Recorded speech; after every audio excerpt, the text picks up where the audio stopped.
Shut down your workstation and leave. Brandon Pierce stood at the edge of my desk, arms crossed, jaw tight. No good morning. No explanation. Just an order delivered like he was doing me a favor. It was 10:47 on a Tuesday morning. I'm Dennis Kowalski, 54 years old, and I've been working systems architecture for 28 years. Long enough to know when someone's about to make a mistake they can't take back. My terminal wasn't just any computer. It was the only system with direct access to our defense contractor's SCADA feed, a secure, air-gapped connection monitoring satellite ground station operations, $5.5 million in annual revenue, 450 jobs riding on the contract, a Department of Defense compliance audit starting in exactly 4 hours, and Brandon wanted me to turn it off. "You want me to log out of the monitoring software?" I said, keeping my voice level. "Or power down the whole system?" He glanced at his Apple Watch, then back at me. "Don't overcomplicate this, Dennis. Full shutdown. Now." I could have reminded him about the audit. Could have mentioned that the client's security protocols required 72 hours to re-authenticate any terminal that disconnected improperly. Could have pointed out that I'd sent him the compliance memo 3 times in the past 6 months. But 18 months of working under Brandon had taught me something important. He didn't want to hear it. He'd been hired as VP of Digital Operations with a mandate to modernize and transform. In practice, that meant dismissing anything that couldn't fit on a slide deck. He'd told me once, during a budget meeting, that my focus on security protocols was legacy thinking, said we needed to stay agile instead of hiding behind bureaucracy. So I didn't argue. I turned to my screen and started the shutdown sequence. The console flickered through its warnings. Disconnecting live stream, terminating processes, severing data feed. Each confirmation prompt felt heavier than the last. 60 seconds to dismantle a system I'd built from scratch back in 2003, right after the post-9/11 security overhaul. The screen went black. The cooling fans wound down. I opened the system audit log and typed, "Client SCADA feed terminated per management instruction, 10:49 a.m., Tuesday, clean, factual, time-stamped, the kind of entry that stays in a database forever. Leave your badge on the desk," Brandon said. I unclipped it from my belt and set it down next to my coffee mug. "Am I coming back?" He gave me that smile he used when he thought he'd won something. "We'll see. Take the rest of the day. I've got this under control." He walked away before I could respond, phone already out, thumbs moving across the screen. I sat there for maybe 30 seconds. Around me, the office hummed along like nothing had happened. Someone laughed 2 cubicles over. A printer wheezed out a report. The HVAC system pushed recycled air through the vents. Brandon had been looking for a way to take control of that terminal for months. He didn't like that the client's security officer had insisted I maintain sole custody. Didn't like that I was the only one who understood the authentication protocols. He'd called it a single point of failure in 3 separate meetings, always with that edge in his voice that meant he thought I was being territorial. Maybe I was. Or maybe I just understood that some systems aren't designed to be democratized. When you're handling Department of Defense contracts, security isn't about being flexible, it's about being careful. I gathered my things slowly, laptop in the bag, coffee mug off the desk, phone buzzing with a Slack message about someone's vacation photos.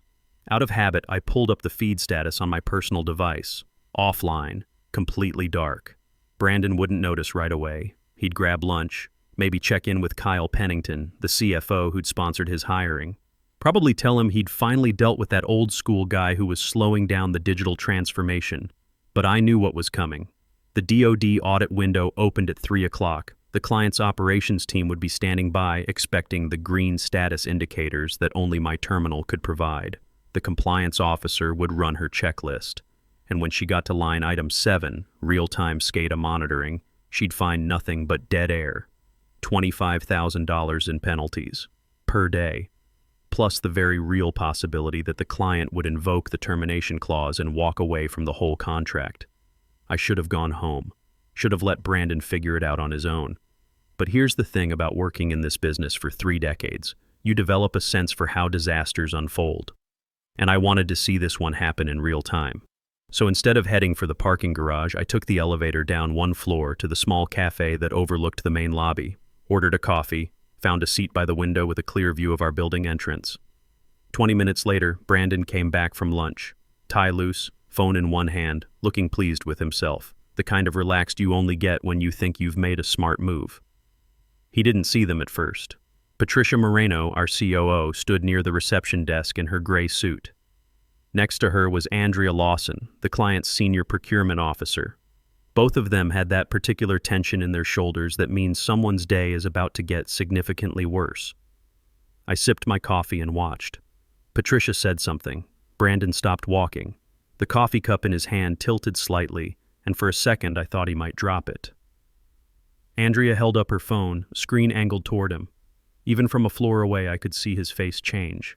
Confusion first, then the slow, creeping realization that something had gone very wrong. Patricia turned toward the elevators. Brandon followed, still trying to talk, still trying to explain. Andrea walked behind them, arms crossed, expression flat. They were heading for the server room. I knew because that's where anyone would go when they realized a critical DoD system had gone dark 4 hours before a compliance audit. I finished my coffee and stood up. Time to go back to work. When I stepped back onto our floor, the energy had changed. You know how an office feels when something's gone wrong?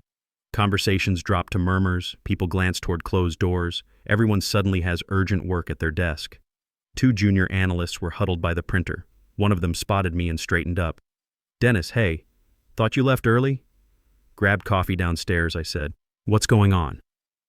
They exchanged looks, the kind that says we're not supposed to talk about this, but everyone knows anyway. "The SCADA feed's down," the younger one said, voice low.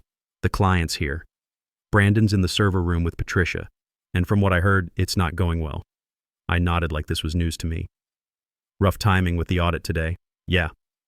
He glanced toward the conference room. Through the glass walls, I could see Brandon pacing, hands on his hips. Patricia sat at the table with her phone pressed to her ear. Andrea Lawson stood by the window, perfectly still, watching Brandon like she was cataloging every word for a report. I went back to my desk and opened my laptop. Around me, people were trying to look busy while clearly tracking the drama. Todd Brennan from IT Infrastructure walked past, tablet in hand, expression grim. He caught my eye and gave a small shake of his head. Nothing good. The thing about systems like ours is they're not designed to fail gracefully. That SCADA terminal had encrypted authentication tokens that refreshed every 72 hours through the client's security server. Disconnect improperly, and their system rejects any reconnection attempt until you complete a full compliance review. Paperwork, approvals, security officer sign-off, the works. Usually takes 3 to 5 days if everyone cooperates. I'd explained this to Brandon multiple times, sent him a 10-page memo last October, walked him through it in person during a quarterly review. His response? This is exactly the kind of complexity that slows us down. We need to simplify our architecture. You can't simplify federal security protocols. You can only follow them or break them. My phone buzzed. Slack message from Todd. They're asking if we can restore from backup. I told them no. "You around?" I typed back, "At my desk." 30 seconds later, my desk phone rang. Patricia's extension. "Dennis, can you come to Conference B? On my way." The conference room felt smaller with 5 people in it. Patricia sat at the head of the table reading something on her phone. Andrea had taken the chair opposite, legal pad in front of her, pen capped. Todd stood by the projector, arms crossed. Brandon leaned against the wall near the door, trying to look casual. His watch face glowed as he checked it again. "Dennis," Patricia said without looking up, "walk us through what happened this morning." I pulled out the chair and sat down. At 10:47, Brandon instructed me to shut down my workstation. I asked if he wanted a session log out or full system shutdown. He said full shutdown. I asked a second time to confirm termination of the live client connection. He confirmed. I executed the shutdown at 10:49 and logged it in the system audit. Andrea wrote something down. Brandon shifted his weight. "You knew this would sever the SCADA feed?" Patricia asked. "Yes. I also knew it couldn't be reconnected without going through the full NIST compliance cycle. Minimum 72 hours, assuming the client cooperates immediately." "And you didn't think to mention that?" Brandon said from the wall. His voice had that controlled edge he used when he was trying to sound reasonable. "You just did what I asked without any pushback?" I turned to look at him. I confirmed the order twice. "You've told me in 3 separate meetings not to overcomplicate things with technical details. You said last month, and I quote, 'I need doers, not debaters.'" His jaw tightened. "That's taking it out of context. The audit log has timestamps, I said. The conversation happened exactly as I described. Patricia set her phone down. What's the fastest path to restoration? If the client prioritizes it, we can start the authentication cycle today. Best case, we're back online Thursday morning. Worst case, Monday. That's assuming their security officer doesn't flag this as a compliance violation requiring additional review. Which she might, Andrea said quietly, given that the feed went dark during an audit window. Nobody said anything for a moment. The HVAC hummed. Someone's phone vibrated against the table. The audit's postponed, Andrea continued. Our compliance team is documenting the outage. I need a written explanation of what happened and who authorized it. She looked directly at Brandon. From you, by end of business today. Brandon nodded. I'll have it to you by 5. Make sure it's accurate, Patricia said. Her tone was flat, but the emphasis on accurate landed like a warning.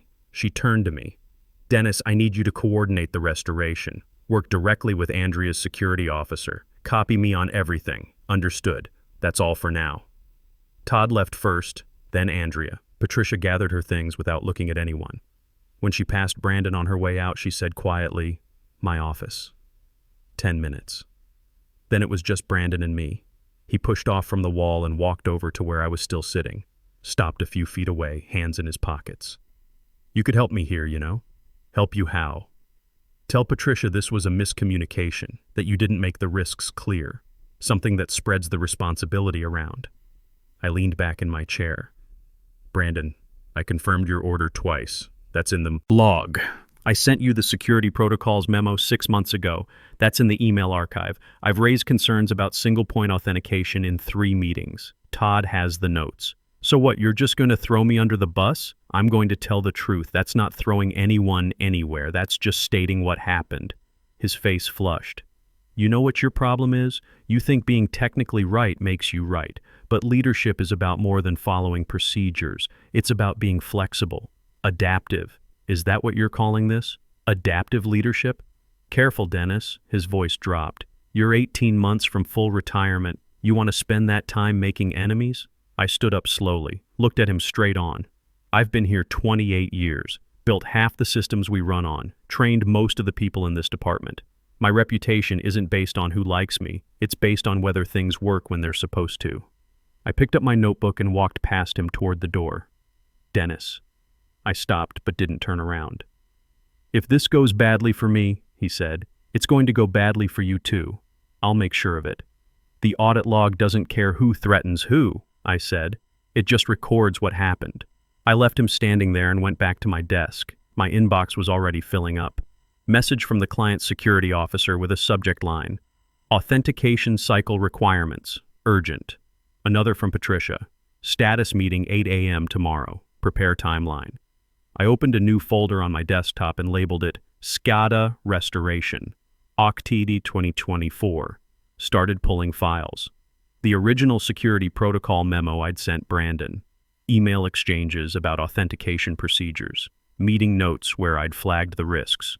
3 years of documentation. All time-stamped, all filed properly. Not because I'd been planning for this, just because I'd been doing my job. Around 6 o'clock, Todd stopped by my desk. You doing okay? Fine. You?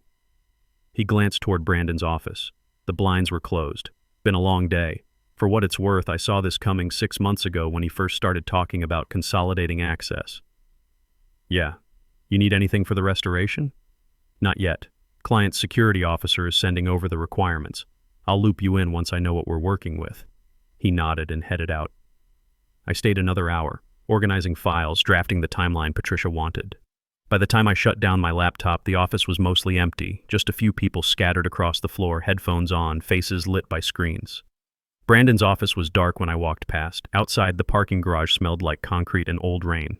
My car beeped twice as I unlocked it. I sat in the driver's seat for a minute, hands on the wheel, not starting the engine. 28 years, 3 corporate mergers, 2 recessions, dot-com bubble, Y2K, September 11th, and everything that came after. I'd seen a lot of managers come through, each one convinced they'd figured out something nobody else understood. Most of them were gone now. The systems were still here. I started the car and drove home. I didn't sleep well, kept running through scenarios, though I already knew how most of them would play out. By the time my alarm went off at 6, I'd been awake for an hour. The office felt different when I walked in at 7:30. Quieter. People were at their desks early, which never happened unless something big was coming. I grabbed coffee from the break room and settled in to review the timeline I'd drafted. At 7:52, an email landed from Patricia. Meeting moved to 9 o'clock. Larry will attend. Larry Hoffman was our CEO. He'd founded the company 32 years ago, back when defense contracting was still done on handshakes and 3-ring binders.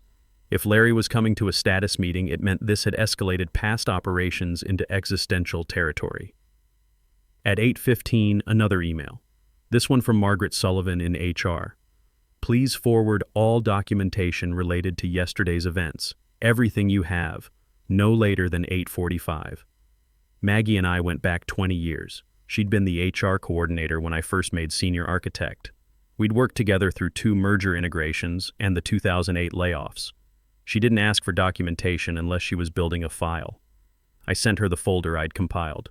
Security protocol memos, email chains, meeting notes, the audit log entry with its timestamp, 6 years of conversations about authentication procedures, all organized chronologically. Her reply came back in 4 minutes. Received. Thank you. That was it. No questions, no commentary. Professional distance, the kind you maintain when something's about to go legal. At 8:58, I walked to the big conference room. Larry was already there, standing at the head of the table with a printed document in his hand. Patricia sat to his right. Maggie had set up at the far end with her laptop and 3 different colored pens. Todd was connecting his tablet to the projector. Andrea Lawson had dialed in remotely. Her face filled one of the screens on the wall. Brandon came in last, carrying a leather portfolio. He'd dressed up today. Full suit instead of his usual business casual. He took the seat farthest from Larry. Nobody made small talk. Larry set the document down. Andrea, thank you for joining. I want to start by acknowledging that we've put your team in a difficult position. Our focus this morning is understanding exactly what happened and determining next steps. Andrea's voice came through the speakers, clear and controlled. Appreciated, Larry. For the record, our compliance team has formally documented the outage. We're holding on the termination clause for now, but we need a complete explanation before we can move forward. Understood. Larry turned to Patricia. Walk us through it. Patricia opened her tablet. At 10:49 yesterday morning, our SCADA monitoring terminal went offline. This severed the live feed to your operations center 4 hours before a scheduled DoD compliance audit.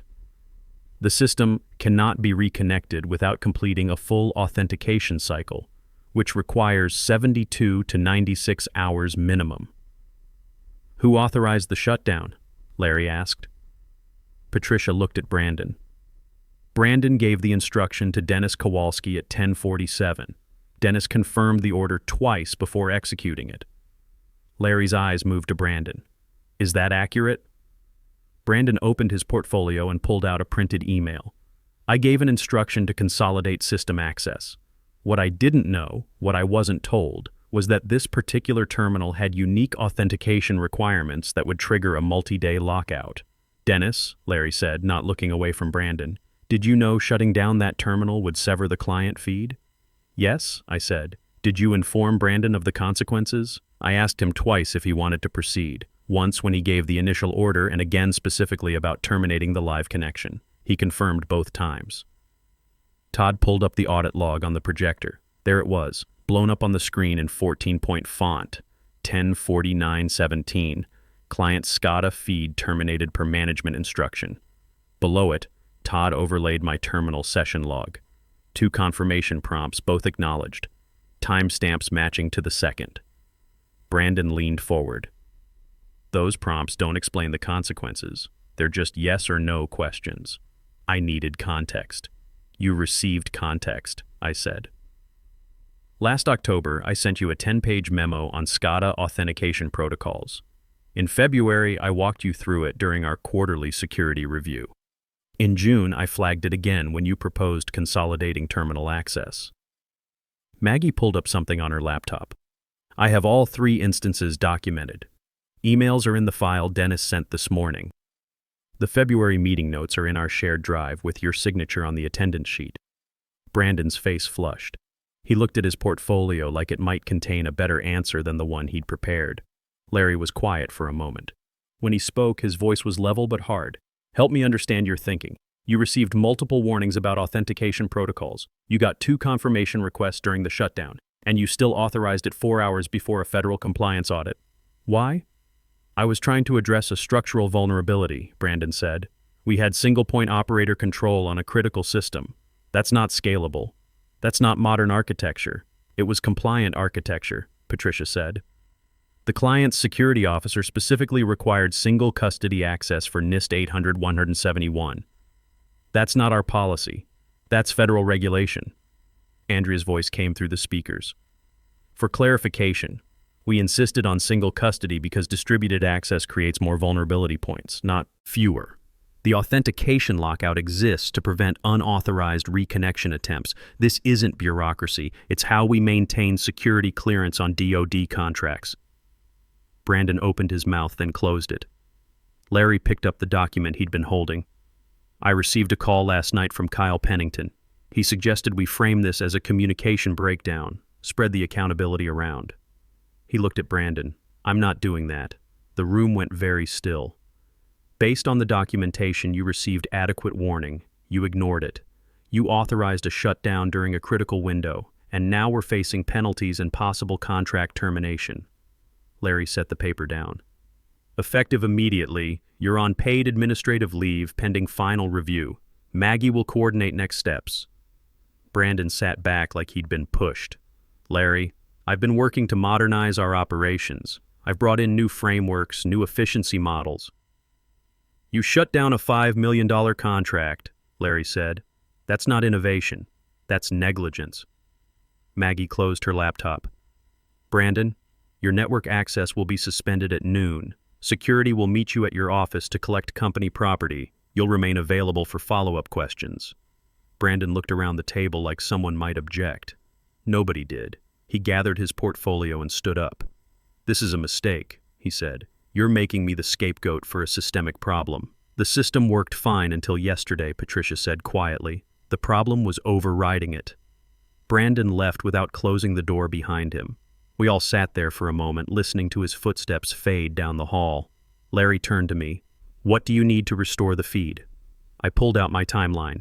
Client security officer starts the authentication cycle today. We run validation tests tomorrow morning. If everything clears, we reconnect Thursday at 6 a.m. Full monitoring capability by noon. Confidence level? High, assuming the client cooperates. Andrea? Her voice came back measured. We'll cooperate. But Larry, we need assurance this doesn't happen again. Our contract requires stable access to that feed. If we can't count on it, we'll need to reconsider the relationship. Understood, Larry said. He looked at Patricia, then at me. We're going to restructure how we handle critical client systems. Dennis, you'll lead that project. I'm also moving you to VP of Infrastructure Reliability, effective today. We need someone in that role who understands that security isn't optional. I didn't say anything for a second. 28 years, and I'd never been in the room when someone got promoted. It always happened behind closed doors, through HR channels, with formal offer letters. I'll do it, I said. Good. Larry stood up. Let's get the feed restored. Everything else can wait. The meeting broke up. Todd and I stayed behind to coordinate the technical sequence. Patricia left to call the client's COO. Maggie gathered her things without comment, which told me she had more work to do on Brandon's file. When the room finally cleared, I sat there for a minute looking at the audit log still displayed on the projector. One line of text, 53 characters, time-stamped and permanent. That's all it took to end one career and start another. Security came for Brandon at 11:47. 2 guys from the lobby desk, professional and quiet. They waited while he packed his personal items into a cardboard box. A few people watched from their cubicles, then looked away. Nobody wants to see that happen, even when they know it's coming. I didn't watch. I was on a call with the client's security officer, walking through authentication protocols. Her name was Helen Carter, and she'd been doing DoD compliance work for 15 years. She didn't waste time on blame.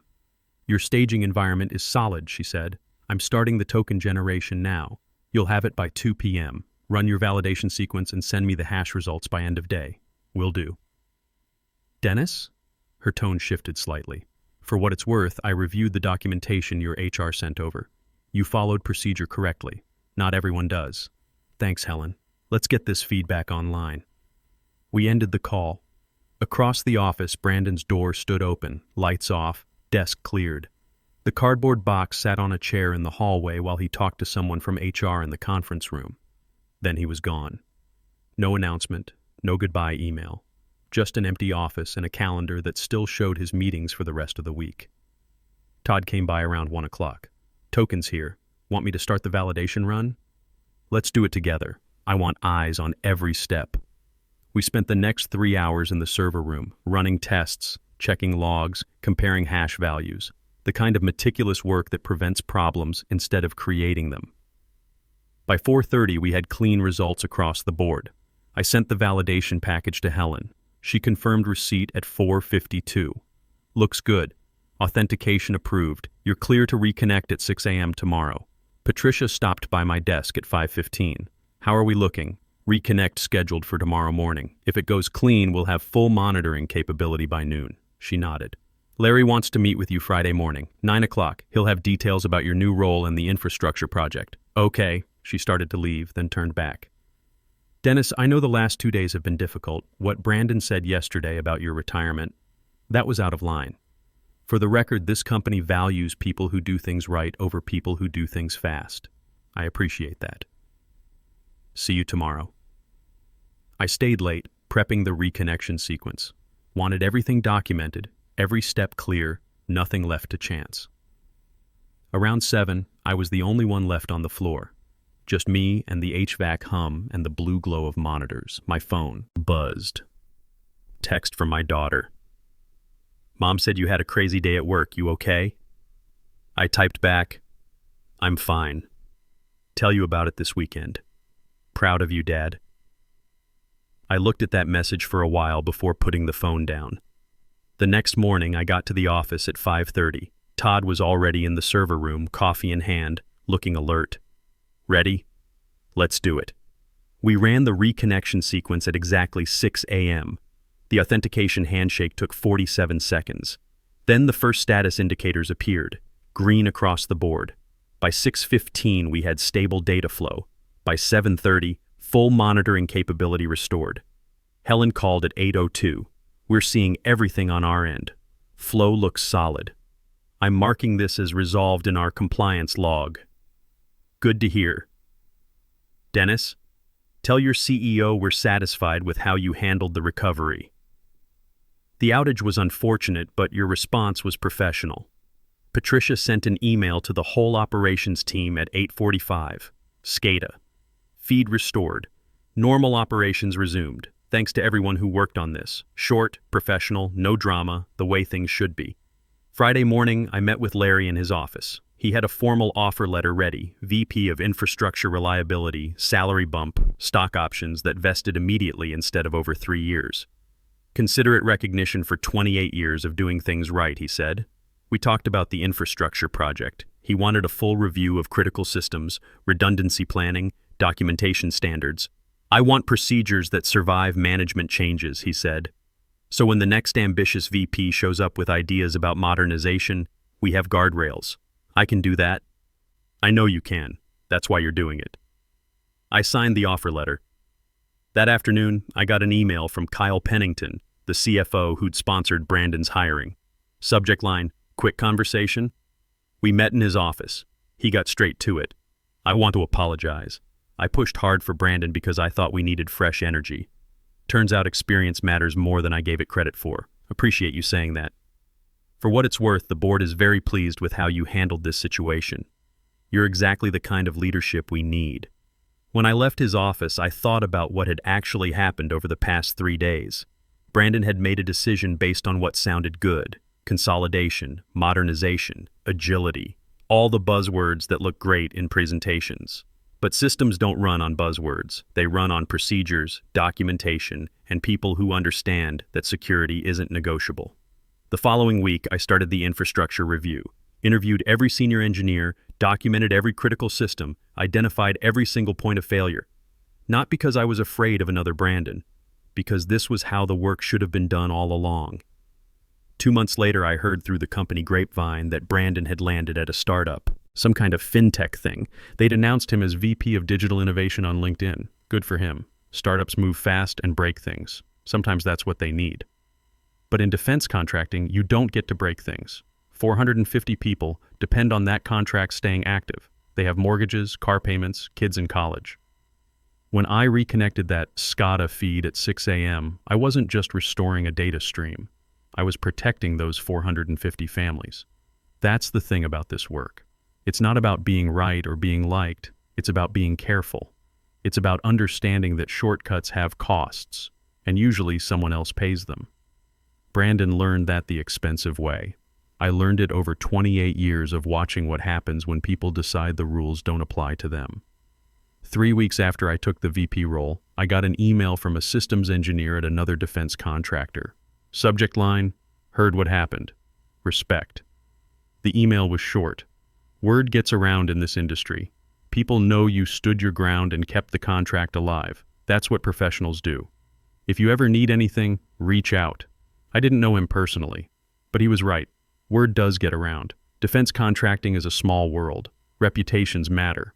Not the kind you build by being impressive in meetings. The kind you build by making sure things work when they're supposed to. I've got 18 months until full retirement. Maybe I'll take it. Maybe I'll stay on as a consultant. Either way, I'll leave behind systems that work, documentation that's clear, and procedures that protect people. That's the legacy. Not titles or promotions or winning some office political battle. Just systems that keep running, and people who know how to keep them that way. In the end, that's all that really matters.